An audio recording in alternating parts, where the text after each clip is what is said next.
مولانا مفتی محمود صاحب رحمۃ اللہ علیہ نے ایک دفعہ اعلان کیا تھا، جمعیت نے اعلان کیا کہ حضرت لاہور شیرانے والا میں قرآن شریف کا ترجمہ پڑھائیں گے رمضان شریف میں، جس طرح یہ درس ہے۔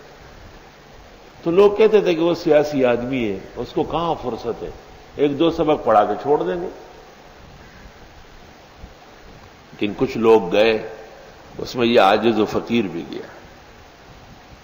اس زمانے میں شیخ القرآن مولانا غلام اللہ خان کا درس بہت مشہور تھا، لیکن مفتی صاحب کے درس میں بھی ماشاءاللہ جس دن میں گیا تھا 600 علماء موجود تھے۔ اس زمانے میں یہ بہت بڑی تعداد تھی، اتنی تعداد پنڈی میں بھی نہیں تھی۔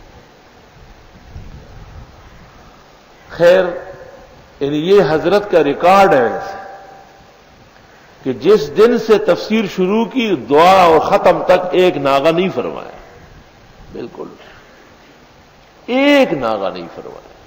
اور فرماتے تھے کہ بھائی درس کی برکت ہے، ہم تو بڑے مصروف ہیں، لیکن کام یہی ہے جو آج ہو رہا ہے۔ اور معلوم ایسا ہوتا تھا جیسے ساری زندگی کوئی اور کام نہیں کیا سوائے ایسے ایک، جیسے وہ محدث و فقیہ تھے ایسے مفسر بھی تھے۔ مطالعہ وسیع تھا اور حافظہ اللہ نے غضب کر دیا تھا، اور بیان ان کا خاص۔ ابوالکلام آ جاتا تو وہ بھی ان سے زبان سیکھ لیتا۔ تو ختم کے دن شیخ القرآن مولانا غلام اللہ خان تشریف لائے تھے، جس دن دعا تھی۔ مولانا نے بھی تقریر کی، ختم حضرت نے خود کیا مفتی صاحب نے۔ تو شیخ القرآن نے تقریر میں یہ کہا کہ ہمارے 50 سال اور مفتی صاحب کا یہ 1 مہینہ۔ بالکل صحیح فرمایا۔